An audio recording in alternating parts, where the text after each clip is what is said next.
पहला political campaign कैसे मिला? हमारे एक पार्टनर है, तो वो जॉब फेयर ऑर्गेनाइज करते थे पॉलिटिकल्स के लिए। तो उसमें क्या हुआ कि हम वहाँ ट्रेनिंग देने जाते थे। जिनके लिए काम कर रहे हैं उनसे 1 to 1 बात होती है। तो उन्होंने पूछा कि हमारे लिए क्या कर सकते हो, तो फिर उनको एक पूरा प्लान ऑफ एक्शन बना के दिया कि ये सब चीज़ें हम आपके लिए कर सकते हैं सर। सबसे टफ पॉलिटिकल कैंपेन कौन सा हैंडल किया आपने? सबसे टफ पॉलिटिकल कैंपेन हमारे लिए जो था, पॉलिटिकल पार्टी पैसे देती है? देती है सर। जनता के पैसे से देती है, खुद के पैसे से देती है? नहीं, खुद से पैसे देती है। कैश मिलता है और बैंक ट्रांसफर होता है? अभी तो पैसा है, देखिए कैसा है, कभी कैश मिलता है, कभी ऑनलाइन ट्रांसफर हो जाता है। क्या करते हैं पॉलिटिकल कैंपेन में, कैसे कैसे करते हैं मतलब? पॉलिटिकल कैंपेन में ये होता है कि जैसे अगर कोई पार्टी अभी खड़ा हो रहा है, कोई भी कैंडिडेट है वहाँ खड़ा हो रहा है, तो पहले तो उनका पॉलिटिकल कैंपेन चलाना कितना टफ है? जो कार्यकर्ता होते हैं वो सुनने के मूड में नहीं होता है, बहुत हेक्टिक होता है। वो ऊपर के लेवल पे रहते हैं पूरा कि भाई नहीं, ये तो ऐसा नहीं चलेगा ही नहीं है।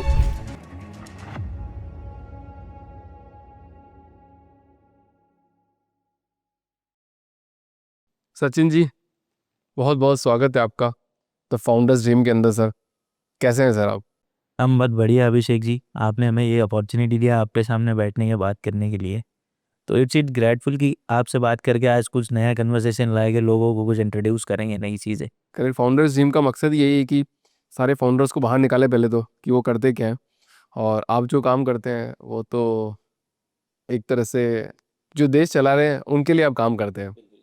तो आप पॉलिटिकल कैंपेन करते हैं, आप सॉफ्टवेयर डेवलपमेंट में भी काम करते हैं। तो थोड़ा इंटरेस्टिंग टॉपिक होने वाला है, बिकॉज पॉलिटिकल थोड़ा मैं भी लोगों से मिलता जुलता हूँ, बात करता हूँ। तो शायद इस कॉन्वर्सेशन से अपन देश की जनता को आज एक नया पर्सपेक्टिव दे सकें कि जब पॉलिटिकल कैंपेन होते हैं तो कैसे होते हैं, और आप लोग क्या करते हो, उनको कैसे हेल्प करते हो, लोगों तक पॉलिटिशियन की बात कब, कैसे और कहाँ पहुँचानी है, वो आप करते हैं। बिल्कुल करेक्ट सर? करेक्ट तो ये पुणे में आपका सेटअप किया आपने, जी। और 2018 में कंपनी की शुरुआत करी। तो कैसे करी सर, और क्यों करी आपने कंपनी की शुरुआत, और उससे पहले क्या करते थे? एक्चुअल में जो हमारा बैकग्राउंड था, एक अपर मिडिल क्लास फैमिली से बिलोंग करते थे। फादर का जो हमारे रियल एस्टेट का बिजनेस था, एंड एक्चुअली जो फादर हमारा एक बहुत बड़ा काम करना चाहते थे, तो वहाँ पे उन्होंने एक ज़मीन खरीदी जो इंडस्ट्रियल जोन में आती थी। तो इंडस्ट्रियल जोन में आती थी तो उसमें क्लियरेंस लगता था गवर्नमेंट का। तो गवर्नमेंट के क्लियरेंस के लिए बहुत सारी चीज़ें होती है जो करनी पड़ती है। आफ्टर द ये वे होता है कि पीछे से भी बहुत सारी चीज़ें करनी पड़ती है। वी हैव डन एवरीथिंग, और सारी चीज़ें हो गई थी, एक लास्ट साइन के लिए बचा हुआ था। एंड वी हैव इन्वेस्टेड, सब कुछ हमने इन्वेस्टेड कर दिया उसमें, कि जो भी हमारे पास था आफ्टर मार्केट, जो भी उठा सकते थे वो उठा के सब कुछ इन्वेस्ट किया। बहुत बड़ा प्रोजेक्ट था। एंड सडनली ये हुआ कि वो लास्ट साइन होने से पहले गवर्नमेंट चेंज हो गया महाराष्ट्र का। देन वो चीज़ें नहीं हो पाई, और नहीं हो पाएगी तो सीधा ऊपर से नीचे आ गए, कि जो चीज़ें अपर साइड में चल रही थी वो अब 0 से भी नीचे आ गई, -1 में आ गए। थोड़ा एलोबरेट करोगे इसको, कैसे हो, मतलब गवर्नमेंट चेंज, आपका काम चल रहा है, ब्यूरोक्रेट्स के हाथ में काम चल रहा है, गवर्नमेंट चेंज हो गई तो ब्यूरोक्रेट्स तो वो के वही है। नहीं, एक्चुअल में उसमें क्या हुआ कि वो इंडस्ट्रियल जोन जो था वो एमआईडीसी को लग के था। तो दोनों साइड से क्या था, इधर एमआईडीसी था, बीच में वो जगह थी, और इस साइड में रेसिडेंशियल था। सो रेसिडेंशियल के एक डिस्टेंस तक इंडस्ट्री नहीं आ सकती है। तो जो बीच का जोन था तो वो वैकेंट था, और जिनका वो प्रॉपर्टी था उनके साथ में हमारे पापा ने डील किया कि जो ये इंडस्ट्रियल जोन है ये हम हटाएंगे आपके ज़मीन से, और इस पर रेसिडेंशियल प्रोजेक्ट खड़ा करेंगे। तो उसमें क्या किया कि जो पार्टी थी उन्होंने बोला कि अगर आपको ये ज़मीन चाहिए तो आपको हमारे साथ में एग्रीमेंट करना पड़ेगा। Land has already acquired by the government for the MIDC, लेकिन उसमें क्लियरेंस तो गवर्नमेंट का लगेगा इंडस्ट्रियल जोन निकालने के लिए। तो उसमें क्या हुआ कि वो पार्टी को भी पैसा देना पड़ा, और फिर बहुत सारे एक्सपेंसेस होते हैं उसमें करने के लिए, कि ये क्लियरेंस के लिए ये फ़ीस भरो, वो फ़ीस भरो, उसका क्लियरेंस ये चाहिए, ये मंत्रालय का चाहिए, जो मंत्री है उनका क्लियरेंस चाहिए। तो ये चीज़ें जब होने लगी तो उसमें क्या हुआ कि सडनली गवर्नमेंट फिर चेंज हो गया, तो कांग्रेस पार्टी की जगह बीजेपी आ गई। तो उसके बाद में क्या किया, उसके नॉर्म्स के हिसाब से फिर वो बैठा नहीं। अब नॉर्म्स के बाद में किया था, पहले किया था, वो अंदर की चीज़ तो पता नहीं है अभी। तो वो जो हुआ वो क्लियरेंस नहीं हो पाया। तो और जो पार्टी थी जिनसे हमने खरीदा था उन्होंने भी हाथ ऊपर कर दिए कि भाई वो तो जिम्मेदारी आपकी थी, क्लियरेंस गवर्नमेंट का आप लाएंगे, हम ला के देंगे, ऐसी कोई डील नहीं हुई थी। तो सडनली ये हुआ कि वो चीज़ नहीं हो पाई। तो कितने का लॉस हुआ, मतलब कितने की जमीन थी वो? ज़मीन थी आसपास 30-40 एकड़, और लॉस हुआ 10 से 12 करोड़। और वो बात है 2012-13 की। और सडनली पापा का बिजनेस रियल एस्टेट का था, तो एसेट्स थे कुछ 5-6-7 के सीआर के आसपास एसेट्स थे हमारे पास। कुछ कैश इन हैंड था, उतना सब इन्वेस्ट करके फिर कुछ हैंड लोन लिया गया, कुछ बैंक लोन्स लिए गए उसके लिए, सब चीज़ें करने के लिए। क्योंकि एक बड़ा प्रोजेक्ट, एक फाउंडर जो होता है वो तो सोचता है ना कि भाई बड़ा प्रोजेक्ट कर रहे हैं, ये अगर फाइनलाइज हो गया तो एक 100 करोड़ का एसेट बन जाएगा। तो उस हिसाब से उसको प्लान करके, लेकिन वो 100 करोड़ की जगह जीरो हो गया। It's an huge loss for us, इसमें पूरी फैमिली सफ़र की। तो उसके बाद में जो ये चीज़ें हुई, तो उसके बाद में वो नहीं हो पाया, तो वी आर देन पापा का बिजनेस तो लॉस हो गया।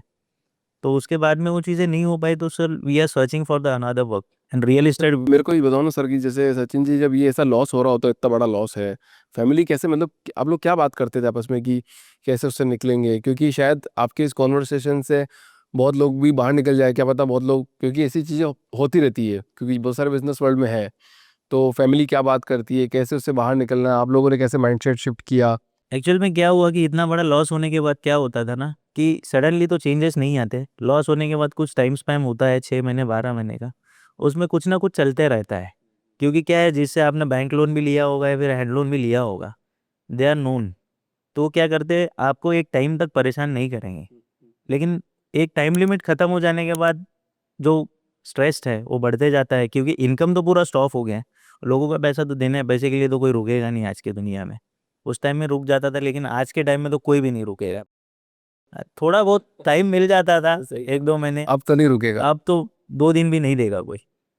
तो उस वजह से क्या होता है, पूरा फैमिली स्ट्रेस में रहता था कि कैसे किया जाए, अब इतना बड़ा लॉस हो गया है, मार्केट के अपने को 2-3 करोड़ रुपए देने हैं, वो कहाँ से दिया जाएगा, अभी इनकम सोर्स तो कुछ भी नहीं है, तो कहाँ से आएगा इतना पैसा। और एक चीज़ होती है कि जब आपके पास में, वो बोलते हैं ना, जब गुड़ है तो मक्खियाँ बैठेगी। तो उसके बाद में क्या है कि अगर आपके पास में कोई सोर्स नहीं है, सब लोगों को पता चल गया है कि भाई इनका बिजनेस हो गया है ख़त्म, इनके पास में कोई सोर्स नहीं है, तो कोई आपके साथ खड़ा नहीं रहेगा। It's an reality.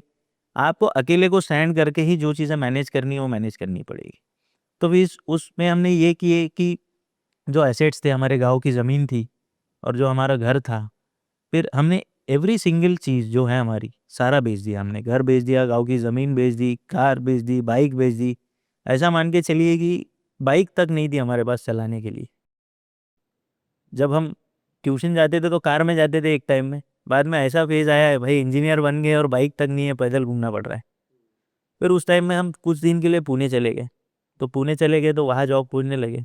लेकिन IT as an IT engineer, fresher को ज़्यादा लोग अटेंड करते नहीं हैं। हर किसी को जो है एक्सपीरियंस चाहिए। तो उस चीज़ में वहाँ भी जॉब नहीं मिला, तो अगेन आई रिटर्न बैक। तो फिर सोचा वहाँ क्या करेंगे, then we shifted to the Nagpur. तो नागपुर शिफ्ट हुए, तो वहाँ जाके भी फिर ऐसा हुआ कि जो मेरे ब्रदर है, बड़े भैया, तो उनका जो है कि उनको थोड़ा बहुत गाड़ियों का नॉलेज था। तो दे हैव स्टार्टेड वर्किंग, एक कंपनी के साथ में उन्होंने काम करना शुरू किया। तो काम करते-करते उनको गाड़ियों का अच्छा समझ था, तो उन कंपनी की जितनी भी गाड़ियाँ चलती थी वो मैनेज करते थे। तो इन चीज़ों में अब 5 लोगों का हमारा फैमिली, भैया, भाभी, मैं, मम्मी, पापा। तो उस चीज़ों में जब फैमिली थी, सफ़र कर रही थी, जब हम नागपुर शिफ्ट हुए, तो एक फ्लैट हमने रेंट से लिया था। तो उसका रेंट था हमको 7,500-8,000 रुपये रेंट था, और भैया की इनकम थी 12,000। अब 12,000 में 8,000 विथ मेंटेनेंस हमारा रेंट चला जा रहा है, बचे 4,000। अब 4,000 में पूरा 5 लोगों का फैमिली का खाना-पीना, उनका आना-जाना, हमारा जॉब ढूँढने के लिए जाना, ये सब मैनेज करना पड़ता था। So we always try to take a bus, और उसके लिए भी हम जहाँ रहते थे वहाँ से बस लेने के लिए भी हमको 1-2 किलोमीटर पैदल चल के जाना पड़ता था। और बचपन से उस फ़ेज़ तक कभी उतना पैदल नहीं चले। अब कहीं वॉकिंग करने गए होंगे, सुबह मॉर्निंग वॉक करने गए तो चले होंगे, लेकिन अगर किसी काम के लिए जाना है तो कभी उतना चले नहीं हैं। वक्त वक्त की बात। वक़्त-वक़्त की बात है।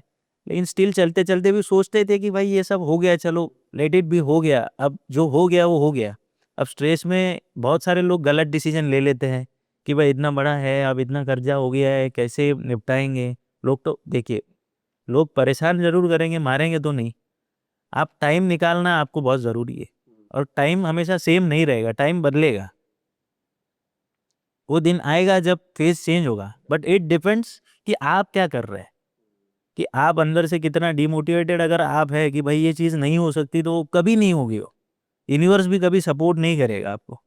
कि भाई अगर आप पॉजिटिव माइंडसेट से चलते हैं कि ये चीज़ मेरे को करना है, ये मैं करूँगा चाहे कुछ भी हो जाए, तो वो चीज़ में आपको यूनिवर्स भी सपोर्ट करेगा, चांसेस आपके पास में आएँगे ज़रूर। और मेरा तो मानना ये है कि लाइफ में हर किसी के पास 3 चांसेस आते हैं। एक तो आदमी वहाँ से इतना ऊपर चला जाता है कि कोई उसको रोक नहीं पाता है। 3 चांसेस देता है यूनिवर्स। अगर आपने उस चांस को पहचाना नहीं कि ये चांस हमारे लिए बना हुआ है, कि एवरी चांस, देखिए अब पहचानने की बात तो अलग है। हर चीज़ को अगर चांस बना के आप चलेंगे तो ऑटोमेटिकली वो जो चांस 3 आपके लिए बन के आ रहा है, वो कहीं न कहीं तुक्का लग जाएगा आपका। सही बात। वो आपको पकड़ लेगा। तो वो चांस तो आप पकड़ लेंगे तो आप निकल जाएँगे। तो उस टाइम में फिर वो काम करने लगे तो ऑलमोस्ट 6 मंथ्स वो जो है वैसे ही चला। एंड बिटवीन दैट बहुत सारी चीज़ें ऐसी भी हुई कि चीज़ें मैनेज करना बहुत कठिन था हमारे लिए। क्योंकि 4000 में 5 लोगों का फैमिली, खाना-पीना ये सब कहाँ से तो होगा? 2018 में फिर आपने कैसे शुरुआत कर ली? डिजिटल मीडिया मार्केटिंग का कोई कोर्स किया आपने? नहीं, वो उसमें 2018 में हमने जो शुरू किया, तो उसके लिए क्या किया, भैया जो काम करते थे हमारे, उन्होंने क्या किया, एक ट्रैवल एजेंसी उनका चालू हुआ। तो उन्होंने हमको रिकमेंड किया कि हमारा भैया आईटी इंजीनियर है, तो अभी तो उसको जॉब नहीं है, तो आप उसको रखेंगे, तो कुछ ना कुछ सीख के कर लेगा आपके लिए। तो उन्होंने हमें as a backend developer hire किया। थोड़ा बहुत प्रोग्रामिंग का नॉलेज था, लेकिन स्टिल इंडस्ट्री में जो काम होता है, वो अलग होता है, जो थ्योरेटिकल नॉलेज होता है, वो टोटली डिफरेंट। तो फिर हमने सोचा कि अभी ये करा कैसे जाए, उन्होंने हायर तो कर लिया। तो उस चीज़ में हमने क्या किया कि हम सुबह वो जिस टेक्नोलॉजी पे वहाँ पे काम होता था, वो टेक्नोलॉजी पे हमने क्लासेस शुरू कर लगा लिए। तो सुबह 6:30 बजे घर से निकलते थे, 7 से 8:30 का बैच जो है वो अटेंड करते थे। उसके बाद में 9 बजे ऑफ़िस टाइमिंग रहता था, 9:30 बजे, तो will reach to the office by 9:30। तो ये सब चला आस-पास 3 से 4 महीने, पूरा कोर्स कंप्लीट होने में लगा। तो 4 महीने के बाद I started working with the senior team on that project. तो उनका इंटरनल प्रोजेक्ट था, तो लंबा चलने वाला था। तो I have work with them for the 18 months. तो मेरा पहला जो एक्सपीरियंस था वो 18 मंथ्स था। नहीं, उसके बाद फिर मैंने एक कंपनी स्विच किया कि still we don't have that much fund कि बिज़नेस शुरू कर सकते हैं। बिज़नेस माइंडसेट तो पहले से ही था, खून में है। पापा का था तो पापा का था तो करना ही है। जीन्स में है कि वो तो होगा ही, करेंगे तो बिज़नेस ही। वो माइंडसेट तो पहले से था कि भाई जॉब तो नहीं कर, ये बना नहीं है अपने लिए, नहीं कर सकते। तो लेकिन हर चीज़ में कुछ ना कुछ इन्वेस्टमेंट तो लगता ही है। तो उसमें उसमें ये सोचा गया कि चलो अब दूसरा जॉब कर लेते हैं। Then I started with the company, जो एक स्टार्टअप था, डिजिटल मार्केटिंग सर्विसेज प्रोवाइड करते थे and website development. So I have knowledge about the back end and front end. So उनके साथ में मैंने वेब डेवलपमेंट टीम ज्वाइन किया। टीम ज्वाइन करने के बाद में एक 6 महीने काम करने के बाद उन्होंने मुझे एक टीम लीड का रोल दिया कि आप 5-6 लोगों का टीम लीड करोगे। तो फिर मैं सारा काम जो है वो टीम से करवाता था। तो मेरे पास में बहुत सारा फ्री टाइम बचता था। So the director has closed with me. तो क्या है कि मैंने उनसे बात की तो वो बोले कि अभी तुम्हारे पास में टाइम बच रहा है, so you can do the sales for the company. आपको हम कमीशन देंगे। आप जितना भी सेल कंपनी के लिए लाएँगे, so will give you the commission. आपका सैलरी तो डेवलपमेंट का मिल ही रहा है एंड आपको यहाँ कमीशन देंगे।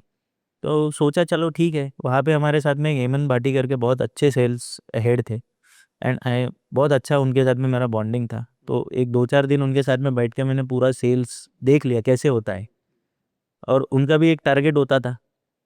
तो वो टारगेट के ऊपर जाने के बाद उनको इंसेंटिव मिलता था, लेकिन हमारा जो कमीशन स्ट्रक्चर था वो हायर था। So I have deal with them कि भाई आप हमारा हेल्प करो, आधा-आधा बाँटेंगे। वाह! चलो बढ़िया गए ये तो। हैं?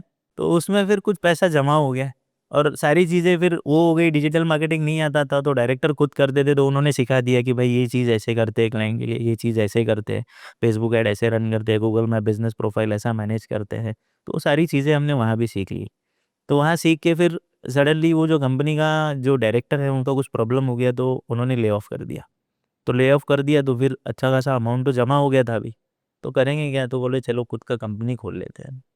क्लाइंट बेस तो ऑलरेडी है और हमने टारगेट किया those who are already unsatisfied from the last company. जो अनसैटिस्फाइड क्लाइंट थे, जिनके लिए हमने काम किया था, but they are not satisfied with the company. तो उन्हीं को रीच आउट किया, उन्हीं को बोला कि सर आप तो लास्टली अनसैटिस्फाइड हैं और वैसे भी आपको नया एजेंसी ढूँढने में 2-4 महीने तो लगेंगे, अच्छा एजेंसी ढूँढने के लिए। अभी हमने हमारा एजेंसी अभी-अभी स्टार्ट किया है। आप अच्छा एजेंसी आपको मिलने तक you can work with us, we will work for you free. 3 महीना हम आपके साथ में काम करेंगे फॉर फ्री। अगर आपको प्रूवन रिजल्ट्स मिलते हैं, बिज़नेस में ग्रोथ दिख रहा है, तो आप हमको पे करना शुरू करिए, otherwise you can drop us. ऐसे करके हमने 4-5 क्लाइंट जो थे वो एक्वायर किए एंड वो क्लाइंट्स के साथ अभी भी still we are working. Onboard किया आपने? हाँ, उनको हमने ऑनबोर्ड किया, 3 महीने उनके साथ में फ्री में काम किया। उनका बजट सिर्फ़ एडवर्टाइज़मेंट में लगता था, मैनेजमेंट का ज़ीरो कॉस्ट मैनेजमेंट में हमने काम किया उनके लिए। तो फिर पॉलिटिकल कैंपेन में कैसे घुसे? पहला पॉलिटिकल कैंपेन कैसे मिला? पहला पॉलिटिकल कैंपेन ये जो है कि जिनके साथ में मैं पॉलिटिकल के पहले ये जो है कंपनी के थ्रू जो है हम जॉब फेयर ऑर्गेनाइज करते थे। हमारे एक पार्टनर है, उनके वो जॉब फेयर ऑर्गेनाइज करते थे पॉलिटिकल्स के लिए। तो उसमें क्या हुआ कि हम वहाँ ट्रेनिंग देने जाते थे। तो हम ट्रेनिंग देने जाते थे कि जो प्री रिक्रूटमेंट ट्रेनिंग होता है, अगर कोई जॉब फेयर है, जॉब फेयर ऑर्गेनाइज किया जा रहा है, तो उस कैंपेन में हम क्या करते हैं, 8 दिन का सेशन रखते हैं हर अलग अलग जगह पे। यानी कि उनका उनका जो क्षेत्र है, उस क्षेत्र में जैसा एक विधानसभा का क्षेत्र होता है, तो विधानसभा में उनके जो बड़े बड़े हब है 8-10, वो फाइंड आउट करते हैं जहाँ पे इजीली एक्सेसिबल हो, लोगों को वहाँ तक आ सकते हैं उधर के क्षेत्र के लोग। तो वहाँ पे हम क्या करते हैं, प्री रिक्रूटमेंट ट्रेनिंग रखते हैं। 8 दिन का ट्रेनिंग रहता है, एक एक दिन के गैप में, या कंटिन्यूस भी रखते हैं।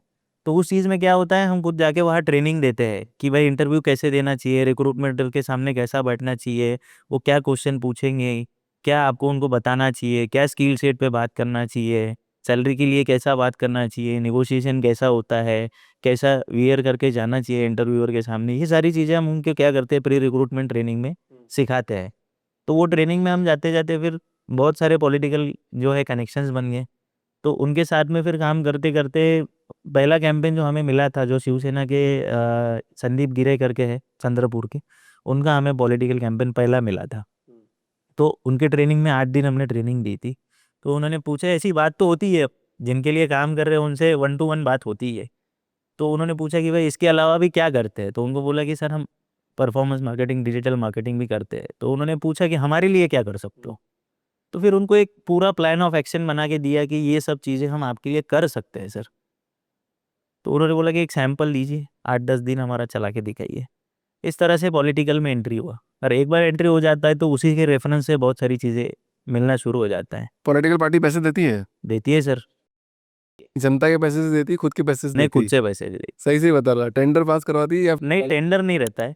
वो जो है वो पूरा पर्सनल चलता है, उसमें कोई टेंडर नहीं रहता है। कैंपेन आते कब है, मतलब पूरे, मतलब जब तो चुनाव आते होंगे तभी आते होंगे ये तो? हाँ, जब चुनाव आता है तो ऑलमोस्ट 6 मंथ्स पहले ये पॉलिटिकल कैंपेन जो है शुरू हो जाते हैं। क्या करते हैं पॉलिटिकल कैंपेन में, कैसे कैसे करते हैं मतलब?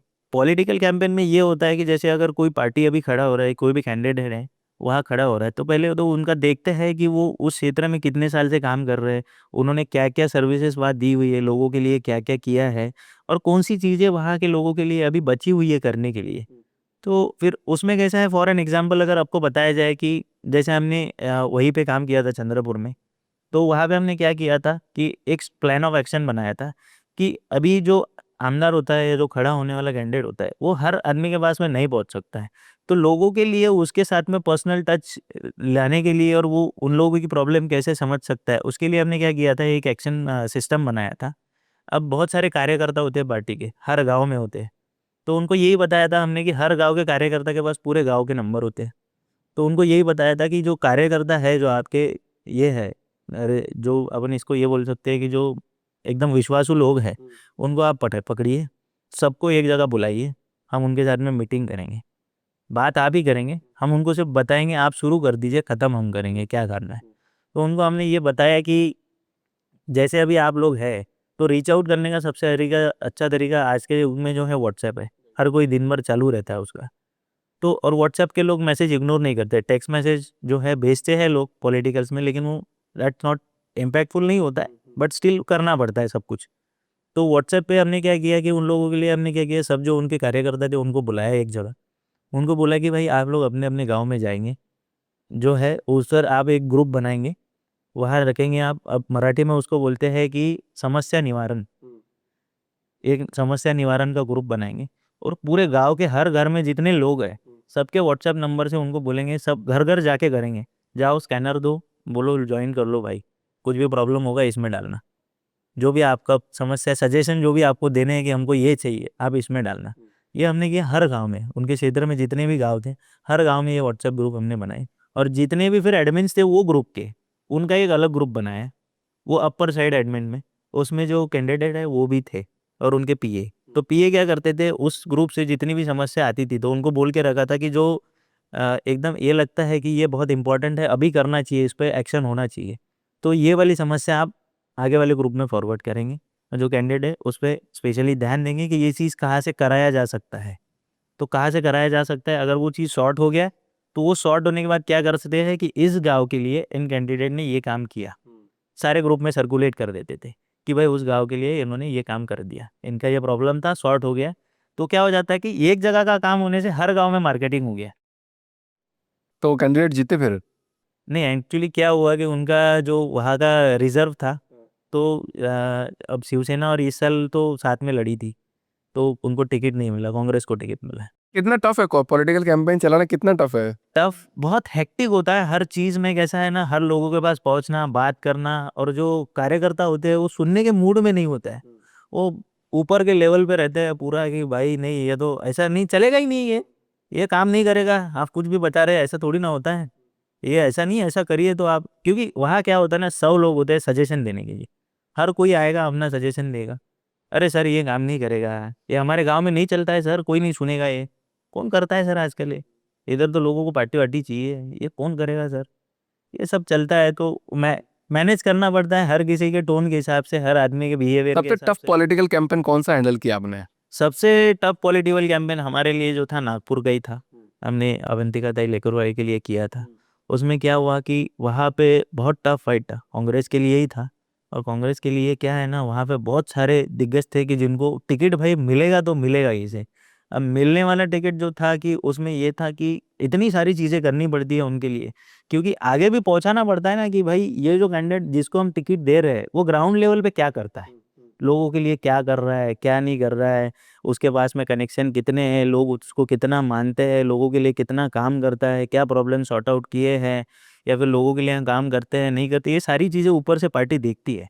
क्योंकि टिकट देना उनके लिए भी एक प्रेस्टीज होता है कि वहाँ का कैंडिडेट चुन के आना चाहिए। तो वो सब चीज़ें चलती है। और निर्दलीय के लिए लड़ते हो वहाँ पे?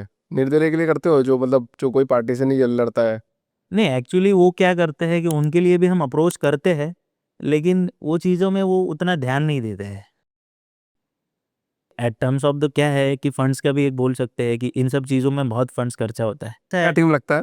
टीम अभी उसमें देखिए कि हर चीज़ के लिए पॉलिटिकल कैंपेन में क्या होता है कि कम से कम 50-60 लोगों का टीम काम करता है, और वो भी वहाँ ही बैठा रहेगा, उनके साथ बैठा रहेगा, उनके लोकेशन पे बैठेगा वो टीम।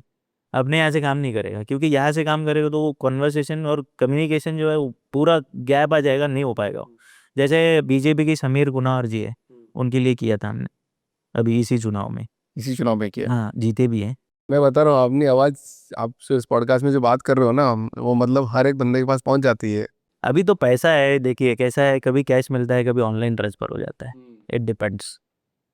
चलो बहुत बढ़िया। तो पॉलिटिकल कैंपेन तो 4 महीने चलते हैं, 5 साल में एक बार चलते हैं? उसके बाद में सिर्फ सोशल मीडिया मैनेजमेंट करते हैं उनके लिए, उनका जो चैनल, हाँ उनका जो चैनल है वो मैनेज। इसके अलावा क्या क्या सर्विसेज आप प्रोवाइड करते हो और क्या? इसके अलावा हम जो है सॉफ्टवेयर डेवलपमेंट, वेब डेवलपमेंट, उसमें CRM ERP कस्टमाइज डेवलपमेंट में हम फोकस करते हैं, ये चीज़ें हम सर्विसेज प्रोवाइड करते हैं, ताकि जो छोटे SMEs हैं जो कॉस्टली सब्सक्रिप्शन नहीं ले सकते हैं, उनके लिए हम क्या करते हैं, recently we are working for the Vinar Ispat limited, they are manufacturing the transmission tower line के जो एंगल्स होते हैं वो मैन्युफैक्चर करते हैं, and they are doing the all the stuffs on the excel sheet, and they are very hectic for them, क्योंकि कम से कम 50-60 चीज़ डेली मैनेज करना पड़ता है। करेक्ट।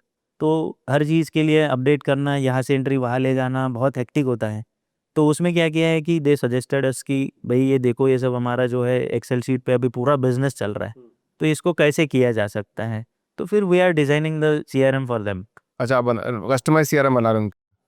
तो ERP एंड CRM दोनों बना रहे हैं उसमें, कि ताकि उनके जो वेंडर्स है वो भी मैनेज हो सके, और उनका जो इंटरनल सारा वर्कफ्लो है वो भी मैनेज हो सके उसमें। आज इस पॉडकास्ट में आप आए हो तो आप मतलब क्या मैसेज क्या आउट करना चाहते हो मार्केट में? मैसेज तो मैं मार्केट में ये आउट करना चाहता हूँ कि जो बिजनेस ओनर्स है, एक्चुअल में क्या है कि like the in the terms of the performance marketing या द सॉफ्टवेयर मैनेजमेंट, बहुत सारे बिजनेस ओनर्स का जो माइंडसेट है, दे आर एक्चुअली वो चीज़ें जो अपन बिजनेस के लिए करना चाहते हैं, they are taking as the expenses. But my message is कि आप कोई भी चीज़ अपने बिजनेस के लिए करते हैं तो उसको क्या है, इन टर्म्स ऑफ इन्वेस्टमेंट अगर आप देखेंगे, it will be beneficial for you, क्योंकि आपका माइंडसेट टर्न हो जाएगा उससे। क्योंकि अगर एक फॉरेन एग्जांपल, अगर परफॉर्मेंस मार्केटिंग का एक एग्जांपल लिया जाए, तो जैसे आप और मैं हम बैठे हैं, अगर आपके लिए हम करना चाहते हैं, सो एक कस्टमर एक्विजिशन जो कॉस्ट होता है, वो लोग देखते हैं कि भाई पर लीड हमारा 1000 रुपीज़ हो गया है, लेकिन एक LTV होता है जिसको हम लाइफ टाइम वैल्यू बोलते हैं उस कस्टमर का। फॉरेन रेस्टोरेंट, अगर एक फॉरेन एग्जाम्पल रेस्टोरेंट है अगर कोई, तो रेस्टोरेंट में मान के चलिए कि 1000 लोग का फुटफॉल है।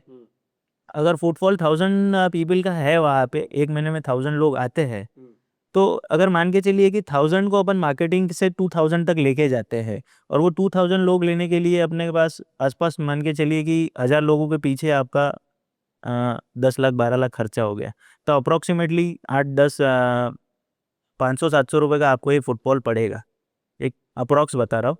तो 500-700 रुपये का फुटफॉल जब आपके पास में आता है, और आजकल क्या होता है ना कि बहुत सारी लोगों को ये जो होता है फ्री का कंसेप्ट जो बोलते हैं, जैसे अभी अमेजॉन बिग बिलियन ये होता है, ग्रेट इंडियन सेल आ गया, फ्लिपकार्ट बिग बिलियन डेज आ गए, उसमें क्या होता है हेवी डिस्काउंट की वजह से लोग क्या करते हैं ना, दबा के शॉपिंग करते हैं कि भाई जो साल भर का, जो साल भर में नहीं लिए ना वो एक ही दिन में ले लेंगे। तो क्या होता है हेवी डिस्काउंट और फ्री की जो चीज़ें होती है एक बार देनी पड़ती है सर, एक बार देनी है, लाइफ टाइम बैठ के खाना है उसका बेनिफिट।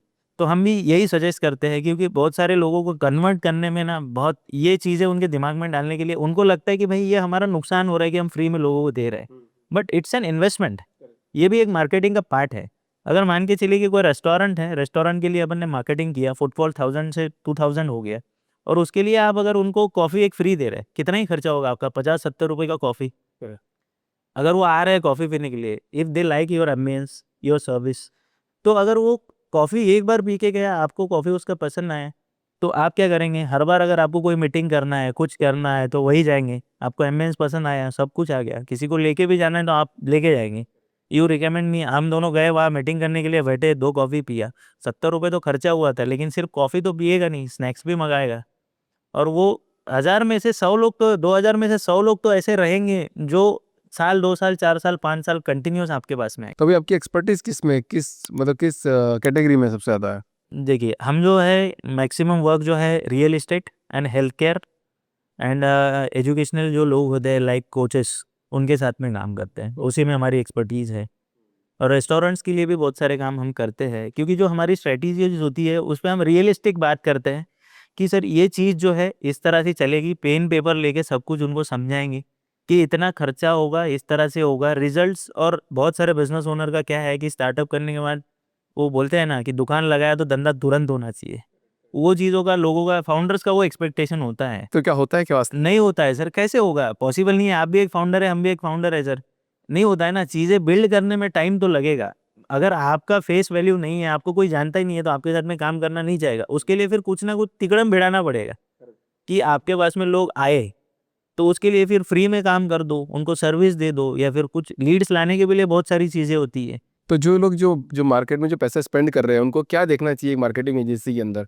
अगर वो आपसे काम कराए चाहे किसी और से काम कराए, क्या देखना मार्केटिंग चाहिए? एजेंसी के अंदर उन्होंने सबसे पहले तो देखना चाहिए कि वो स्ट्रैटेजीज़ किस तरह से बना के दे रहे हैं, कि उनका जो टारगेटेड कस्टमर है उनके लिए जो है, अभी जैसे कोई भी एक डेंटिस्ट है, तो डेंटिस्ट के लिए कौन-सा टारगेटेड कस्टमर रहेगा, तो उसके लिए क्या कर सकते हैं कि वो लोग उनके पास में आए।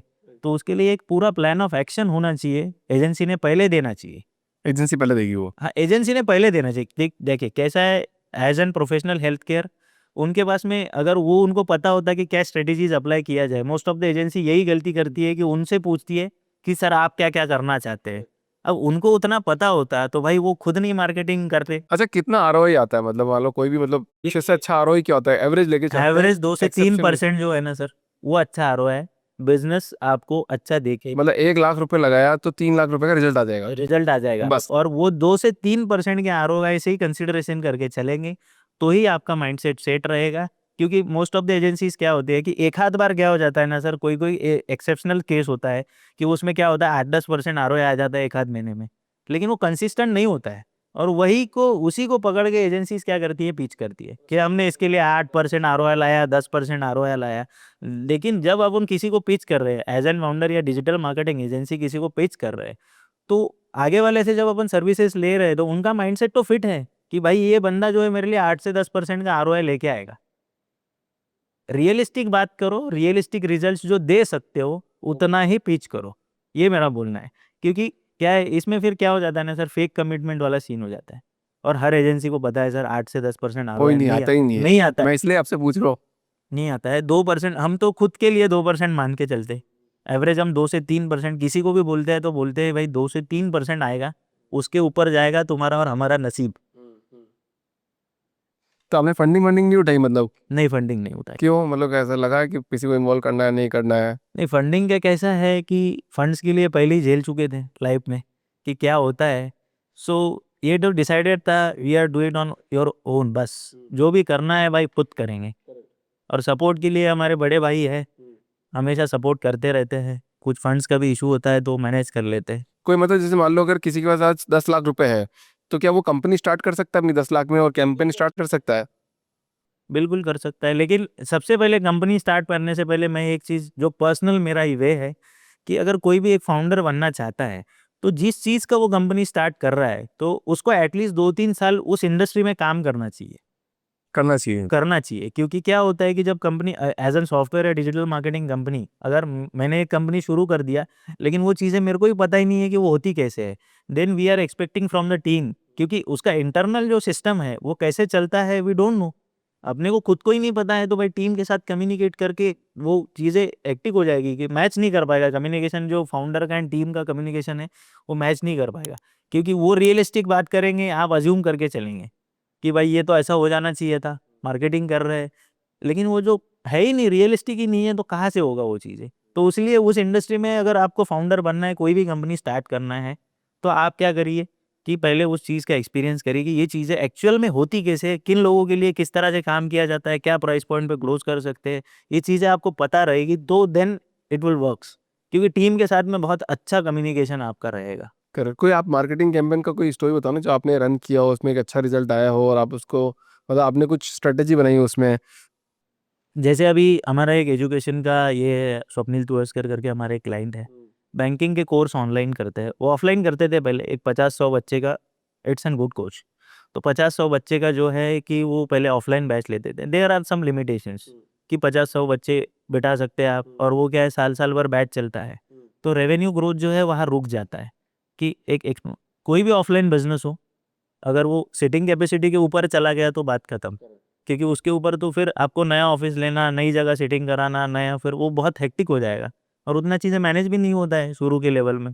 तो ऐसे उनके लिए हमने क्या किया कि वी सजेस्ट एक्चुअली मैं उनको जब मिला था, तो वो एक इवेंट में हम गए थे, फनल ग्रोथ समिट। जो मेरे मेंटर है राहुल भटनागर, राहुल भटनागर। हाँ, उनसे मैंने बहुत सारी चीज़ें सीखी है। तो खुद पे भी बहुत सीखने के लिए इन्वेस्ट किया है। तो मेंटरशिप प्रोग्राम्स लिए, बहुत सारी चीज़ें सीखे, इवेंट्स कहीं भी होता है तो चले जाते हैं। चाहे कुछ कुछ तो 1% सीखने को मिल ही जाएगा, कुछ ना कुछ नए। तो वहाँ जाके फिर वो मुझे वही मिले थे, उस इवेंट में गए थे। तो उन्होंने बोला कि ये सब चीज़ें हम करते हैं and they are also from Nagpur. पहले हम दिल्ली में थे, बोथ आर फ्रॉम नागपुर। तो नागपुर में जब रिटर्न आए तो उनसे मीट किया कि क्या आप करते हैं, क्या इसमें किया जा सकता है। तो पहले हमने सोचा कि इसको ऑनलाइन लेके जाते हैं। जो बैंकिंग के कोर्सेस है, इसको बहुत सारे हैं जो ग्रेजुएट्स हैं जो बैंकिंग में जाना चाहते हैं and you have the proven results already. लोगों को दिखाने के लिए अपने पास में प्रूवन रिजल्ट्स है कि अपने अपने लोगों के लिए क्या किया है। सो वी स्टार्टेड कि उनको हमने बताया कि सर आप क्या करिए कि एक पहले तो प्लान बना लीजिए कि आप पहले कोर्स डिज़ाइन कर लीजिए, उसको रिकॉर्ड कर लेंगे। इट्स एन रिकॉर्डेड कोर्स, पूरा रिकॉर्ड कर लेंगे उसके लिए। पूरा रिकॉर्डिंग हुआ, उसको स्क्रिप्टिंग किया, सब कुछ रिकॉर्ड हो गया, वीडियो एडिट हो गया। उसके बाद में वी स्टार्टेड कि हम उसको पहले ट्राई करें कि पहले इसको डायरेक्ट सेल करके देखते हैं। तो हमने 1 महीना पहले सेल करके देखा, ज़ीरो सेल्स था, ऑलमोस्ट 3-4 लाख रुपए बर्बाद। लेकिन उन्होंने बोला चल ठीक है, गया तो गया, क्या ही है, दूसरा कुछ ट्राई करते हैं। And it is very supportive, चीज़ों में बहुत सपोर्ट करते हैं कि भाई जो भी बंदा करना है, भाई नया स्ट्रैटेजी ट्राई करके देख लेते हैं, भाई ट्रायल एंड एरर है, एक तो चल जाएगा नहीं तो बिगड़ जाएगा, कुछ नहीं होगा, नया स्ट्रैटेजी बना लेंगे। तो उसमें हमने क्या किया, फिर वेबिनार मॉड्यूल लाया, उनको बोला कि सर क्या करते हैं इसमें, पहले अपन फ्री का वेबिनार करते हैं, फ्री वेबिनार देते हैं बैंकिंग के बच्चों को कि बैंकिंग का कोर्स कैसे लेना चाहिए, क्या देखना चाहिए, हमारे कोर्स में क्या है। पिच जो है 45 मिनट्स के बाद में शुरू करते हैं, पहले बैंकिंग का थोड़ा बहुत पढ़ाते हैं। और उनका हमने यूट्यूब पे सीरीज़ भी लॉन्च कराया कि इंग्लिश का सीरीज़ लॉन्च कराया, बच्चों को फ्री में कोर्सेस, नोट्स, ये सब कुछ फ्री में देने लगे कि ये नोट्स हैं, आप आपका लीड देंगे, लीड मैग्नेट जिसे बोलते हैं। एक लीड मैग्नेट होना चाहिए, कोई भी लीड अपने पास, क्योंकि अगर कोई आपको लीड क्या होता है, एक जो आपको डेटा दे रहा है, तो उस डेटा के अगेंस्ट में आप उसको क्या दे रहे हैं, तो लीड मैग्नेट वो चीज़ हो जाता है। तो लीड मैग्नेट्स हमने अलग-अलग तरह के बना के रखे। छोटे-छोटे शॉर्ट कोर्सेज़ हो गए, पीडीएफ्स हो गई, फ़ॉर्मूलाज़ हो गए, बैंकिंग के क्वेश्चन्स हो गए, लास्ट पेपर्स हो गए, इन सारी चीज़ों को हमने उनको फ्री में देने लग गए। तो ऑर्गेनिक भी लीड आने लग गई। तो फिर हमने फ्री वेबिनार किया। ऑल्सो ऑनवर्ड सेकंड मंथ उस टाइम में भी कुछ हमारा हमने 3-4 हज़ार लीड जनरेट की थी। लेकिन उसमें ये दिक्कत हुई कि फ़ॉलो-अप सिस्टम के लिए कोई टीम नहीं था। 2 ही लोग थे उनके पास में। Again there is the gap between the leads and the communication. तो उनको बोला कि सर पहले इसको स्लो डाउन करते हैं, 200-400 ही लीड जनरेट करते हैं, धीरे धीरे चलेंगे। पहले आप टीम बिल्ड कर लीजिए 8-10 लोगों का, जो फॉलो अप कर सके उन लोगों के साथ बाद में कर सके, क्योंकि शो अप रेशो जो होता है, अब ये जो शो वेबिनार मॉडल पे जब चलाते हैं तो उसमें शो अप रेशो वाली जो चीज़ होती है ना, उसमें क्या करता है कि लोगों का बोलना ये है कि हम 40% शो अप रेशो लेके आ जाएंगे, 50% शो अप रेशो आ जाएंगे, 20 से 22% के ऊपर शो अप रेशो नहीं जाता है। कितना भी आप फॉलो अप ले लो, कुछ भी ले लो, कुछ भी कर लो, कुछ भी दे दो, 20-22% लोग ही आपका वेबिनार अटेंड करेंगे, उसमें से 2-3% कन्वर्जन आएगा। फिर फॉलोअप में और 1-8% आ गया तो आ गया, 1 ही परसेंट आएगा फॉलोअप में। तो 4% पे खेल, 2% वेबिनार में, 1% फॉलोअप में, तो ऐसा मिला जुला के 3% होता है। अच्छा, अभी जैसे एआई भी चल रहा है, तो AI versus digital marketing company, तो कौन जीतेगा? मतलब एआई के सारे वीडियोस या एआई परफॉर्म करेगी वो जीत जाएगी, या फिर डिजिटल मार्केटिंग एजेंसी का भी? नहीं, देखो कैसा है कि एआई जो है इट्स नॉट एन ऑटोमेटेड, क्योंकि उसके लिए भी एक ह्यूमन लगता ही है कि उसको ऑपरेट करने के लिए जो चीज़ें आप उसको फीड कर रहे हैं वो चीज़ें आपको वो दे रहा है। अगर आप उसको गलत फीड कर रहे हो तो गलत देगा, सही फीड कर रहे हो तो सही देगा। एआई एक टूल है जिसके भरोसे मैं तो ये बोलता हूँ कि उसको टूल को अच्छी तरह यूज़ करना लोगों ने सीखना चाहिए। आजकल क्या हो गया ना, अभी हमारी कंपनी का एग्जाम्पल लेता हूँ आपको। एक है, अभी रिसेंटली हमने उसको टर्मिनेट किया है and Ashutosh has talk with him. तो वो बोल रहा था कि प्रोजेक्ट का क्या है, वो तो हम चैट जीपीटी से कर लेंगे। भाई हम बोले कि सैलरी भी चैट जीपीटी से ही मांग लेना। अगर प्रोजेक्ट, क्योंकि कस्टमाइज प्रोजेक्ट में चैट जीपीटी कुछ नहीं कर सकता है। He will give you the example कि ये चीज़ें करी कैसे जा सकती है, लेकिन भाई दिमाग तो अपना ही लगाना पड़ेगा उस चीज़ के लिए। और लोगों का क्या हो गया ना, आजकल एआई के ऊपर इतना डिपेंडेंट हो गए हर चीज़ के लिए कि भाई कुछ भी चाहिए, प्रॉम्प्ट लिख दिया, आ गया, सेम, पढ़ा भी नहीं कुछ क्या लिखा है उसमें, सही है गलत है, पकड़ के डाल दिया। एटलीस्ट वो चीज़ें सही, अब कोई भी चैट जीपीटी से अगर कोई चीज़ लेनी है तो वो चीज़ अपने के पास में चाहिए, तो वो चीज़ें सही है या गलत है, उसके लिए आपका दिमाग कस्टमाइजेशन में पहले होना तो चाहिए ना, कि ये जो चीज़ आई है कि इसमें क्या करेक्शन है, ये सही है कि गलत है, उसके लिए एक्सपर्टीज़ तो लगेगी। अगर उस डोमेन का एक्सपर्टीज़ आपके पास है ही नहीं तो आप क्या करेंगे उसमें? बहुत बढ़िया सचिन जी, एक last message for all the founders. ये जो फाउंडर्स के लिए मैं यही सोचता हूँ कि फाउंडर्स को अगर एक बिज़नेस शुरू करना है तो उनको पहले उस एक्सपर्टीज़ में अपना जो है, जो बिज़नेस वो करना चाहते हैं उसमें एक्सपर्टीज़ उन्होंने लेना चाहिए। प्लस जो भी इन्वेस्टमेंट होता है, तो जो मार्केटिंग में खर्चा होता है या फिर जो भी चीज़ें के लिए सब कुछ चीज़ें होती है, तो उसको एज़ एन एक्सपेंस आप ना देखें। अपने बिज़नेस के लिए जो है उसको ये देखें आपकी ये बिज़नेस में इन्वेस्ट हो रहा है, इसी से हम धीरे-धीरे आगे बढ़ेंगे। तो इन्वेस्टमेंट के पॉइंट ऑफ व्यू से देखेंगे, माइंडसेट भी रहेगा और आपका बिज़नेस एक्सपोनेंशियली तो ग्रोथ नहीं होगा, time it will take time. तो नसीब की बात है। नसीब की भी बात है और सिर्फ नसीब पे डिपेंडेंट नहीं रह सकते हैं। आपकी जो है कि आप कितना मेहनत उसमें काम करते हैं। अराउंड मैं 13-14 सा घंटे काम करता था पहले। आज still at this phase 250 plus working team है हमारे पास, तो भी 13-14 घंटे मैं आज स्ट्रैटेजी पे काम करता हूँ, उस टाइम कोडिंग में करता था, आज स्ट्रैटेजी पे 13-14 घंटे काम करता हूँ। हाँ, कि क्या नया लेके आ सकते हैं, क्या लोगों को दे सकते हैं। चलो सर, बहुत बढ़िया और शानदार काम कर रहे हैं। 250 लोगों की टीम छोटी मोटी बात तो है नहीं। It's a good job. I think wish you all the best sir, and thank you for coming in this show and Thank you. Talking inside. कुछ सेशन का आपकी तरफ से कि पॉलिटिकल कैंपेन के बारे में थोड़ा सी तो जानकारी मिली, बट डीप डिस्कशन हो सकता है, बट वो एक पूरा अलग डिबेट है। और डिबेट है, इसमें आप उसमें बहुत टाइम जाएगा। उसमें टाइम लगता है और पूरी बात जानकारी के, पर अभी अपन को एक ऐसा कंटेंट निकालना था जिसमें आपकी जर्नी के बारे में पता चल सके, कंटेंट आप क्या करते हो वो पता कर सके, और लोगों को क्या करना चाहिए वो पता पड़ सके। तो वो आपने हमको दिया है सर, तो thank you so much for coming और इन दिस शो। आपका भी बहुत-बहुत धन्यवाद कि आपने हमें अपॉर्च्युनिटी दिया कि लोगों तक हमारा मैसेज पहुँच सके कि क्या कर सकते हैं लोग। It will be helpful for all. Thank you.